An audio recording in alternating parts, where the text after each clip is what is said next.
नमस्कार, news one India में आपका स्वागत है। आपके साथ मैं धर्मराज सिंह। बुलेटिन में सब बात हम करेंगे उत्तराखंड मंत्रिमंडल की, जिसका आज गठन होना है। बड़ी खबर इस वक्त की, जिसकी शुरुआत हम इस बुलेटिन में कर रहे हैं। उत्तराखंड मंत्रिमंडल का गठन आज होगा शाम 5 बजे। तीरथ सिंह रावत मंत्रिमंडल का शपथ ग्रहण समारोह होगा। राजभवन में यह कार्यक्रम होगा, जिसमें नए मंत्रियों को शपथ दिलवाई जाएगी। राज्यपाल बेबी रानी मौर्य मंत्रियों को शपथ दिलवाएंगी और जो जानकारी है उसके मुताबिक इस मंत्रिमंडल में 11 मंत्री होंगे जो आज शपथ ले सकते हैं। स्पीकर प्रेमचंद अग्रवाल भी मंत्रिमंडल में शामिल हो सकते हैं। त्रिवेंद्र कैबिनेट और तीरथ सिंह कैबिनेट में एक बड़ा बदलाव आपको देखने को मिलेगा। जो जानकारी मिल रही है उसके मुताबिक सीनियर विधायक मुन्ना सिंह चौहान स्पीकर बनाए जा सकते हैं। सुबोध उनियाल, यशपाल आर्य, अरविंद पांडे मंत्रिमंडल में शामिल हो सकते हैं, इनको जगह मिल सकती है। इसके अलावा रेखा आर्य, सतपाल महाराज, हरक सिंह रावत के मंत्री बनने की संभावना काफी कम है। विशेष तौर पर जो कांग्रेसी कोटे के लोग हैं, जो पहले कांग्रेस पार्टी में थे फिर वो बीजेपी में आए, ऐसे लोगों की संख्या तीरथ सिंह रावत मंत्रिमंडल में काफी कम होगी, इसकी प्रबल संभावना है। नए मंत्रियों में पुष्कर सिंह धामी, रितु खंडूरी महिला कोटे से मंत्री बनाई जा सकती हैं।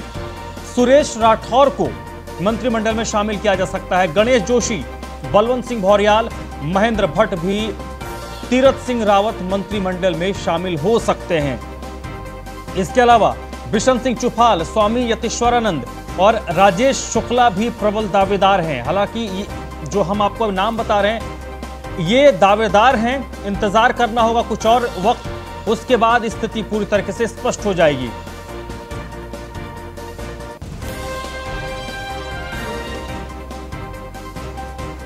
तो शाम 5 बजे का वक्त बताया जा रहा है जब राजभवन में शपथ ग्रहण समारोह होगा। तीरथ सिंह रावत मंत्रिमंडल के 11 मंत्री शपथ लेंगे।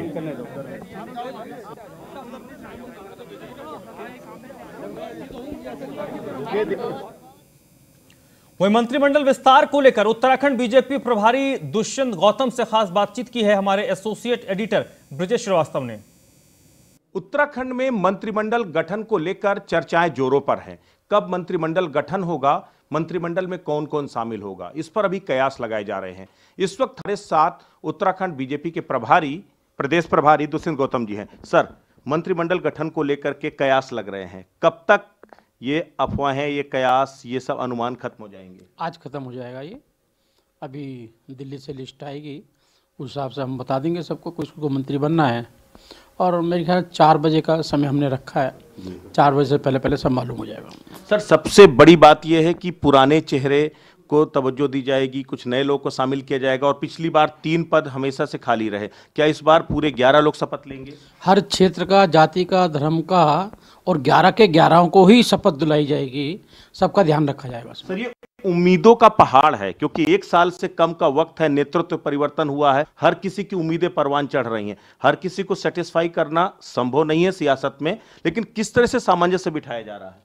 बहुत अच्छा सामंजस्य है हमारे यहाँ। कोई, आपने देखा होगा, किसी का कोई विरोध नहीं है, सब कार्यकर्ता हैं, काम के लिए आए हैं, काम करते हैं। हमारे एक प्रेरणा सूत्र होता है राष्ट्रवाद के लिए काम करते हैं। मांगना उनका दायित्व है, अपने लिए सब कुछ कहना चाहिए। मिल जाए ठीक है, नहीं मिले तो फिर काम पे लग जाते हैं। विपक्ष लगातार सवाल खड़ा करता है कि सबको अस्थिर करने वाले आज खुद अस्थिर नजर आ रहे हैं। आपको लगता है कि मुख्यमंत्री बन गए, स्वीकार हैं सबको, मंत्रिमंडल भी सबको स्वीकार होगा? बिल्कुल सबको स्वीकार होगा। विपक्ष के पास बोलने के लिए है क्या, बताइए ना। विपक्ष क्यों बोल रहा है? विपक्ष, हमने मुख्यमंत्री था हमारा, हमने अपना बना लिया, दूसरा बना लिया, क्या परेशानी है? पुराने वाले के अंदर इन्होंने क्या आरोप लगाया? 4 साल बताए ना। कोई किसी प्रकार का आर्थिक आरोप लगाया हो, किसी मेहनत में कमी दिखाई हो? सड़कों का निर्माण बाकायदा चल रहा है। आयुष्मान कार्ड कहीं भी नहीं है, गरीबी रेखा के नीचे हैं सब जगह, यहाँ पर सबको दिया हमने आयुष्मान कार्ड। लेकिन सर, मौका तो दे दिया ना, नेतृत्व परिवर्तन हुआ तो मौका तो विपक्ष के पास है ना, कि अगर वो इतने अच्छे थे तो बदलना क्यों पड़ा? हमें राष्ट्र में जरूरत है ना जी अच्छे कार्यकर्ताओं की। अब देखो ना, वेस्ट बंगाल में हम सरकार बनाने वाले हैं, जम्मू कश्मीर के अंदर हम जीत के आए, सबसे बड़े दल के रूप में आए हैं हमने केरल के अंदर हम जीत रहे हैं, राजस्थान के अंदर हम नगर निगम सारी जीत के आए हैं।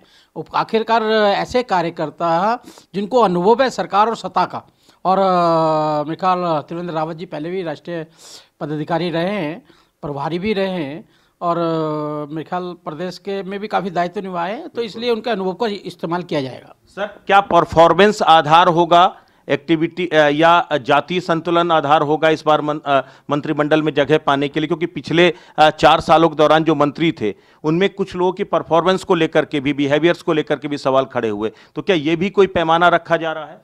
सब सामंजस्य से देखा जाएगा, सभी को चित्र से हम देखेंगे, जातीय भी देखा जाएगा और क्षेत्रीय भी देखा जाएगा और परफॉर्मेंस भी देखी जाएगी। क्या कुछ नए चेहरों को तवज्जो मिलेगी? हाँ, 11 बनेंगे तो नए तो आएंगे ही, मतलब 3 तो कम से कम नए आने ही आने। हाँ, 3 तो नए आएंगे, नहीं 11 में बनेंगे तो 3 तो नए आएंगे, मान के चलो। तो 4 बजे तक तस्वीर साफ हो जाएगी। 4 बजे, बिल्कुल सही। बिल्कुल, तो ये थे दुष्यंत गौतम जी, जिन्होंने साफ तौर पर कहा कि 4 बजे तक का इंतजार कीजिए, आपको मंत्रिमंडल भी मिलने जा रहा है और पूरी तस्वीर भी साफ होने जा रही है, और किसी भी तरीके का ना तो कोई मतभेद बचा है और ना ही किसी तरीके की दिक्कतें हैं, सबको शामिल किया जाएगा। वीडियो जर्नलिस्ट अतुल के साथ ब्रजेश श्रीवास्तव, न्यूज 1 इंडिया, देहरादून।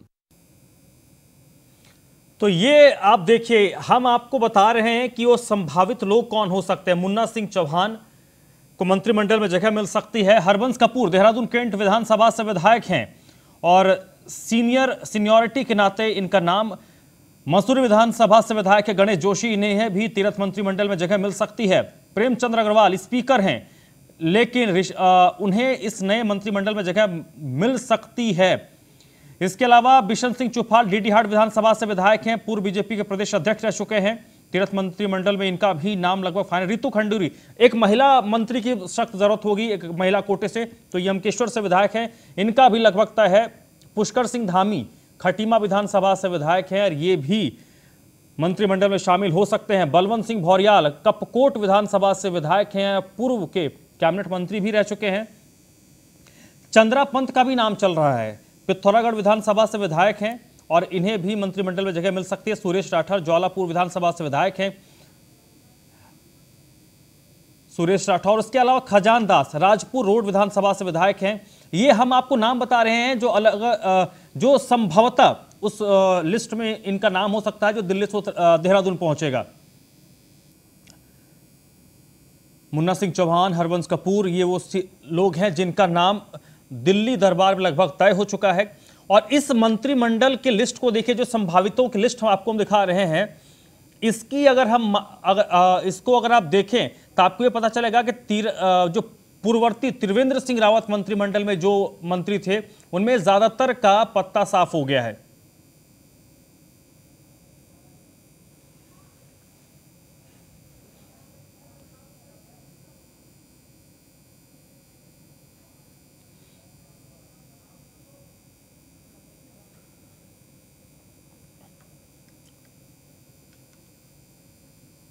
तो अब से थोड़ी देर पहले आपको हमने वो बातचीत सुनवाई जिस पर पूरे उत्तराखंड की नजर है। दुष्यंत गौतम भारतीय जनता पार्टी के उत्तराखंड के प्रदेश प्रभारी हैं और उन पर सबकी नजर है, क्योंकि वो जो कहते हैं वो ऑथेंटिक होती है। और उन्होंने अब से थोड़ी देर पहले ब्रजेश जो हमारे एसोसिएट एडिटर है उनसे बातचीत, तो उन्होंने कहा कि 4 बजे तक स्थिति पूरी तरीके से स्पष्ट हो जाएगी।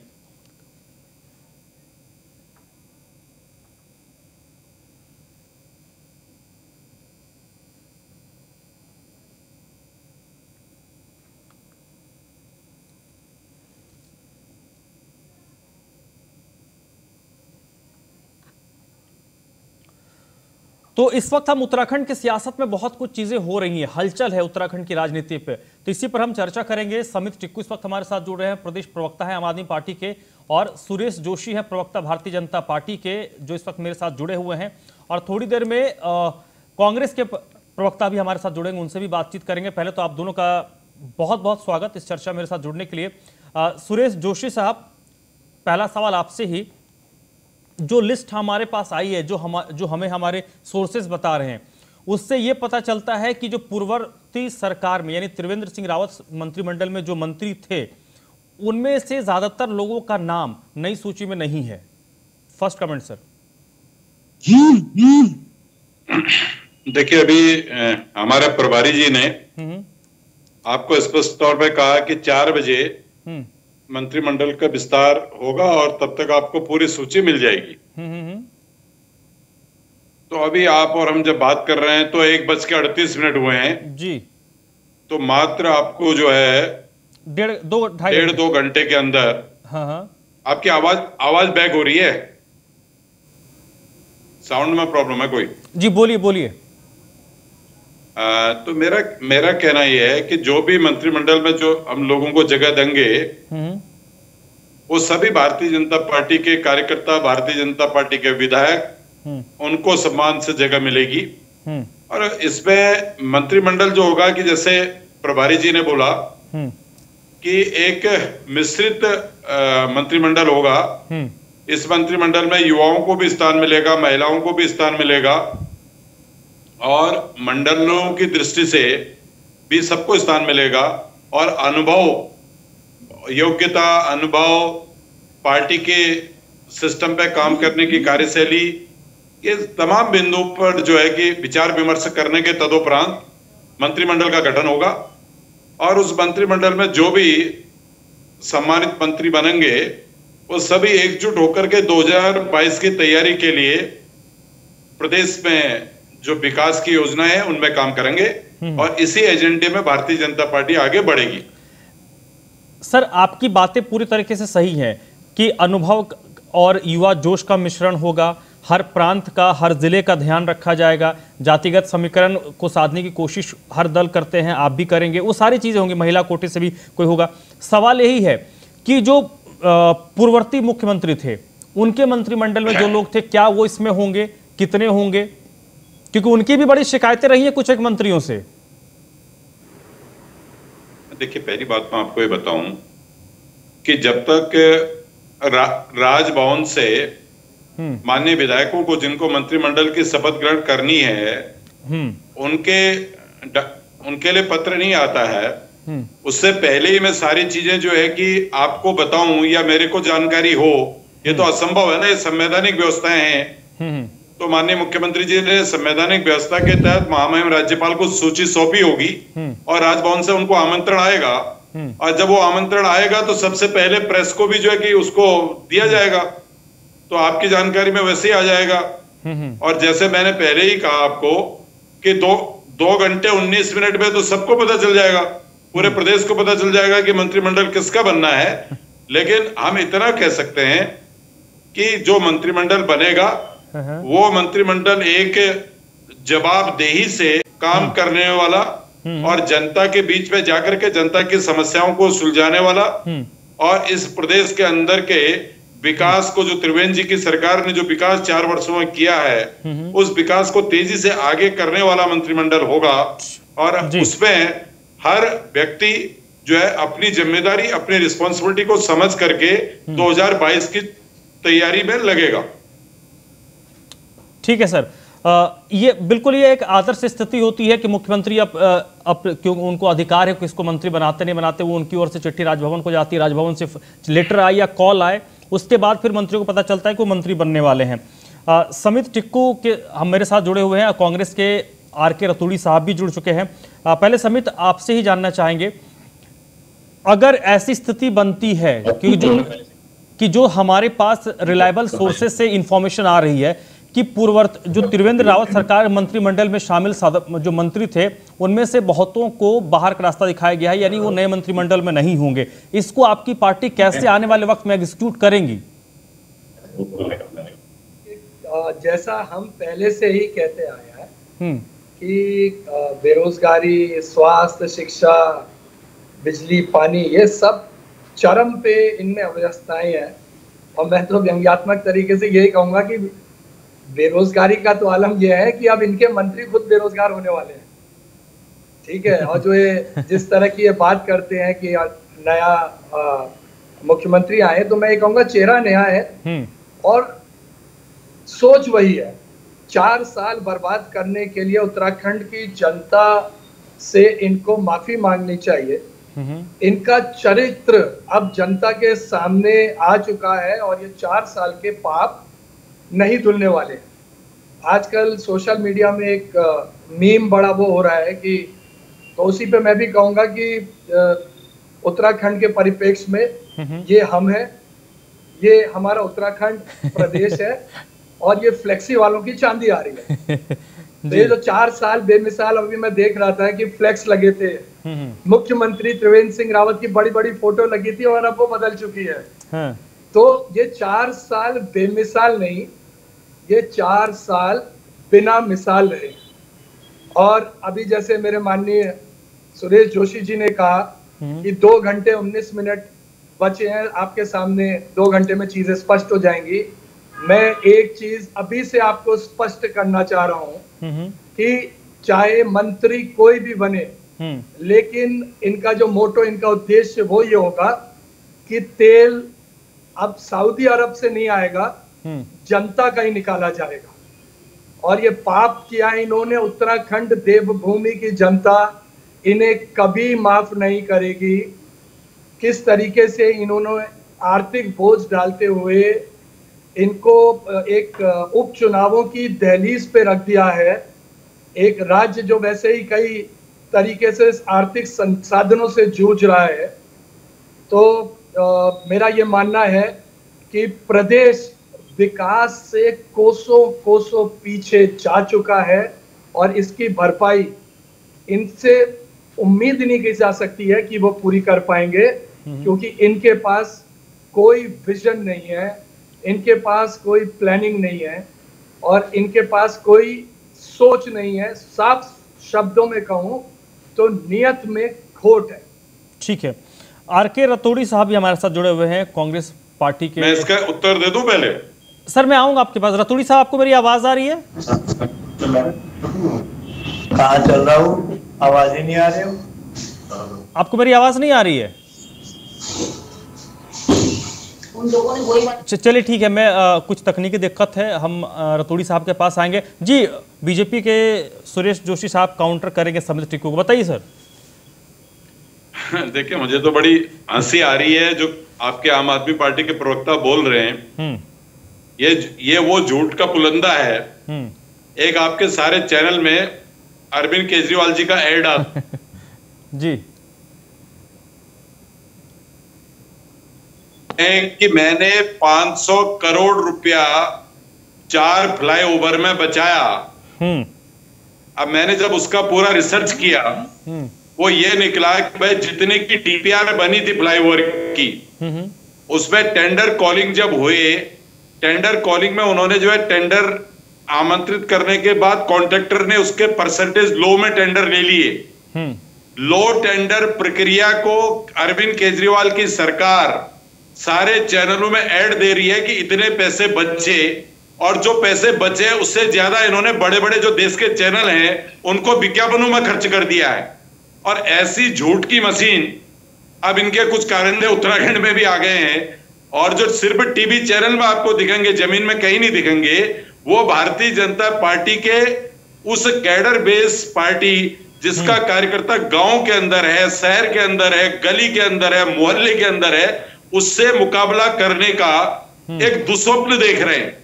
तो इसलिए ये सिर्फ मैं कह सकता हूं आम आदमी पार्टी के मित्रों के लिए कि ये मुंगेरी लाल के हसीन सपने ना देखें, ये दुस्वप्न ना देखें, ये कम से कम पहले उत्तराखंड को समझें। अगर इनको उत्तराखंड की इतनी चिंता थी तो 25 लाख उत्तराखंडी दिल्ली में रहते जिन्होंने इनको ब्रॉडकास्ट किया। आप बताइए, अरविंद केजरीवाल की टीम पे जो उनके प्रमुख लोग हैं, कोई उत्तराखंड का जोशी, पांडे, भंडारी, बिष्ट या सैनी या कोई अपने मुसलमान भाई या कोई SC ST के लोग, कोई उत्तराखंड का एक भी व्यक्ति जिसको इन्होंने प्रतिनिधित्व दिया हो, और घर की पार्टी बना दी, सांसद दोनों भेजे, तो राज्यसभा के अंदर वो माननीय केजरीवाल जी के रिश्तेदार चले गए। 18 निगम दिए तो उन्होंने अपने घर के लोगों को दे दिए। मतलब ये कहते थे माँ बेटी की पार्टी, आज केजरीवाल के परिवार की पार्टी हो गई। ये भ्रष्टाचार की बात करते ये हम दिल्ली में। सुरेश जोशी जी, ये हम जो सब्जेक्ट है उससे थोड़ा डिरेल हो रहा है। हम आम आदमी पार्टी या फिर उन दिल्ली सरकार पर नहीं बात कर रहे। हमारा जो फोकस है वो इस वक्त उत्तराखंड सरकार पर है।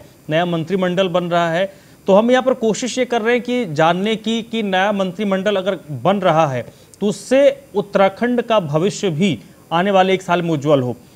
रतोड़ी साहब जुड़े हुए हैं, आपको मेरी आवाज आ रही है? लगता है कुछ उनसे संपर्क नहीं हो पा रहा है। लेकिन सुरेश जोशी साहब, एक बात तो जो विपक्ष आप लोगों पर आरोप लगाता है उसका जवाब आप लोगों को देना चाहिए कि भाई आपने चेहरा बदला, अब संभवतः मंत्रिमंडल भी में भी बहुत सारे नए चेहरे आएंगे। तो कांग्रेस पार्टी ये पूछ रही है या विपक्ष आपसे पूछ रहा है कि भाई ये जरूरत क्यों पड़ी? देखिए, पहली बात तो मैं आपको बहुत क्लियर बताऊं कि किसी भी राजनीतिक दल का इंडियन डेमोक्रेसी के आधार पर, हमारे संविधान के आधार पर अपने दल के अंदर समय समय पर समीक्षा करके उसमें चेंजेस करने का अधिकार है। हम अपनी पार्टी के अंदर अगर चेंजेस कर रहे हैं और हमको लग रहा है कि उससे हमारे प्रदेश की बेहतरी होने वाली है और हम अपने कार्यकर्ता का उपयोग चाहे मंत्री के रूप में, चाहे मुख्यमंत्री के रूप में, चाहे प्रदेश अध्यक्ष के रूप में कर रहे हैं, तो मुझे लगता है कि यह विषय कम से कम किसी विपक्षी दल का नहीं होना चाहिए। उनका विषय तो यह होना चाहिए कि भाई जिस व्यक्ति को हम वहां पर भेज रहे हैं, क्या हम अनुपयुक्त व्यक्ति को भेज रहे हैं, क्या डेमोक्रेसी के खिलाफ हम काम कर रहे हैं, क्या इस देश की जनभावनाओं के या प्रदेश की जनभावनाओं के खिलाफ काम कर रहे हैं। भाई हमने, अगर हमारा विधानमंडल दल अपने किसी सांसद को मुख्यमंत्री बनाता है तो उसमें विपक्ष को क्या आपत्ति होनी चाहिए।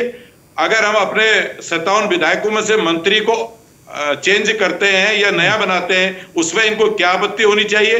भाई ये आपत्तियों के विषय नहीं है। आपत्तियों के विषय तो ये होने चाहिए कि क्या हम सड़क का काम कर रहे नहीं कर रहे, क्या हम पानी का काम कर रहे नहीं कर रहे, क्या बिजली में काम कर रहे नहीं कर रहे, क्या शिक्षा में काम कर रहे नहीं कर रहे, क्या कानून व्यवस्था में काम कर रहे नहीं कर रहे। यानी जो जनता से जुड़े हुए सरोकार हैं, उन सरोकारों में भारतीय जनता पार्टी कोई कोर कसर छोड़ रही है। तो आज प्रश्न ये खड़ा होना चाहिए, लेकिन विपक्ष जो है मुद्दा विहीन है। विपक्ष को 4 साल में इस प्रदेश के अंदर कोई मुद्दा नहीं मिला। वो व्यक्तिगत मुद्दों पे विपक्ष आ जाता है, या जो है कि वो ऐसे मुद्दों को पकड़ता है जिसका जन भावनाओं से, जन सरोकारों से कोई दूर दूर तक का वास्ता नहीं है। तो इसलिए आज इनके पास न तो संगठन है, और संगठन की हालात इनकी ये है कि एक तरफ तो ये मोदी जी का विरोध करते हैं, दूसरी तरफ इनके नेता कहते हैं कि मोदी जी का वो नारा उत्तराखंड में साकार हो सकता है, लोकल फॉर वोकल। ये कौन कहता है भाई? लोकल को प्राथमिकता दो, ये भाषा ये बोलते हैं। तो इसलिए आप इनकी नीति, नियत, आइडियोलॉजी, सिस्टम सब समझ सकते हो। तो आज भी उत्तराखंड के अंदर जो 2022 का चुनाव होगा, हेलो जी बोलिए बोलिए। कट गया, चलिए। समित टिक्कू हमारे साथ जुड़े हुए हैं। सुरेश जोशी साहब, आपने जो बात कही उसमें से थोड़ा बहुत तो डिसएग्रीमेंट जरूर है। समित टिक्कू साहब एक बड़ी बात ही जो कह रहे हैं, और कल भी जब हमारी बात हो रही थी एक शख्सियत से, तो उन्होंने कहा बीजेपी से जुड़े हुए जो संभवतः मंत्री बनने की सूची में उनका भी नाम आ रहा है कि ये बड़ा स्मूथ ट्रांजैक्शन हो रहा है, कोई दिक्कत नहीं हो रही। तो बीजेपी का विशेष तौर पर ये कहना है कि भाई हमने फेस बदला, लेकिन जो हमारा कामकाज है, जो हमारा विकास कार्य, उसमें किसी तरीके की दिक्कत नहीं होगी। देखिए, मैं तो ये कहूंगा कि चेहरा क्यों बदलते हो, दिल में उतर कर देखो ना, दिल में उतर कर देखो ना। तो इनको चेहरा, इन्होंने कहा साहब कि शिकायतें इन्हें क्यों होनी चाहिए। शिकायतें तो खुद इनके विधायकों और मंत्रियों को ही, तभी तो चेहरा बदला गया। और आपने देखिए, सुरेश जोशी जी ने अभी मुझसे जो बात करी है, मुझे बड़ी हंसी आ रही थी, और आपने बीच में उनको टोका भी कि प्रदेश की बात करते हैं। भारतीय जनता पार्टी की पहले से ही पॉलिसी रही है, जैसे अंग्रेजों ने करा है डिवाइड एंड रूल, तो अब इनका जो पॉलिसी रही है वो है डाइवर्ट एंड रूल, जो हमारे अभी सुरेश जोशी जी ने पूरे डाइवर्ट करके बताया। और इनके मुखिया लोग तो उससे भी एक आगे कदम पे ले गए हैं कि परचेज एंड रूल। तो इन स्थितियों के साथ अब मैं जब ये खुद जाएंगे जनता के पास, जब ये बात करेंगे रोजगार की, जब ये बात करेंगे शिक्षा की, जब ये बात करेंगे स्वास्थ्य की, जब ये बात करेंगे बिजली पानी की, तो ये दुर्भाग्य है इस राज्य का कि मूल आम आदमी पार्टी ये कहती है कि प्रदेश का दुर्भाग्य है कि मूल मुद्दों की बात नहीं हो रही है। आर के रतौड़ी साहब हमारे साथ अब फोन लाइन पर जुड़े हुए हैं। रतौड़ी साहब, आपको मेरी आवाज आ रही है? जी जी जी, नमस्कार। हाँ नमस्कार सर। क्या कांग्रेस पार्टी का रुख है, क्योंकि जो नई लिस्ट आ रही है उसमें ये नजर आ रहा है कि कांग्रेस से जो लोग बीजेपी में गए हैं उनका नाम नहीं है और बड़े नए चेहरे आ रहे हैं, तो बीजेपी दावा कर रही है कि अब नई ऊर्जा के साथ नई सरकार काम करेगी। देखिए, कांग्रेस को जो शिकायत 4 साल से लगातार थी उस पर मोहर लगा दी भारतीय जनता पार्टी ने। हम यही तो कह रहे थे कि ये जीरो टॉलरेंस का नारा दे रहे हैं, पर भ्रष्टाचार चरम सीमा पर है, महंगाई कंट्रोल नहीं कर पा रहे हैं, जो हमारा पलायन है आयोग तो बना दिया पर पलायन नहीं रुक पा रहा। हम शिकायत कर रहे थे कि बेरोजगार हमारी सड़कों पर है, उपनल के कर्मचारी सड़कों पर है, 108 के बहुत कितने दिनों तक जो है सड़कों पर है। तो जो शिकायत कांग्रेस की थी उस पर भारतीय जनता पार्टी ने मोहर लगा दी, अध्यक्ष भी बदल दिया, अभी तो इनका अध्यक्ष बना था भाई। तो इसका मतलब कहीं ना कहीं कुछ गड़बड़ है जरूर कि जनहित के कार्यों में भारतीय जनता पार्टी बहुत पीछे रह गई है और अब केवल लोगों का मन भटकाने के लिए ये चेहरे बदल दिए, फ्रेम वही है। केवल फोटो बदलने से न तो आम आदमी की समस्या का समाधान हुआ। पिछले मुख्यमंत्री जी ने देखा कोरोना काल में कितने लोग हमारे प्रवासी भाई उत्तराखंड में आए थे, लेकिन कितनों को रोकने में ये कामयाब हुई। तो सवाल ये है कि केवल ये किसको मंत्री बनाते हैं, किसको नहीं बनाते। चलिए रतूड़ी साहब, बहुत बहुत शुक्रिया आपका। आप जुड़े हमारे साथ। सुरेश जोशी जी हमारे साथ जुड़े थे भारतीय जनता पार्टी के। जोशी साहब आपका भी बहुत शुक्रिया। समित टिक्को हमारे साथ जुड़े थे। तो इस वक्त स्थिति यह है, जो प्रभारी हैं उनका ये कहना है कि आप थोड़ा और वक्त कर इंतजार कर ले। 2 बज गए हैं और तकरीबन 2 घंटे हैं, 4 बजे तक उन्होंने कहा था। पूरी स्थिति स्पष्ट हो जाएगी कि आखिरकार तीरथ सिंह रावत के मंत्रिमंडल में कौन इन होगा, कौन आउट होगा, कौन फ्रेश चेहरे होंगे। 2 घंटे का इंतजार है। 2 घंटे के बाद स्थिति पूरी तरीके से स्पष्ट हो जाएगी और संभवतः 5 बजे शपथ ग्रहण भी राजभवन में होगा। तो फिलहाल इस चर्चा में बस इतना ही।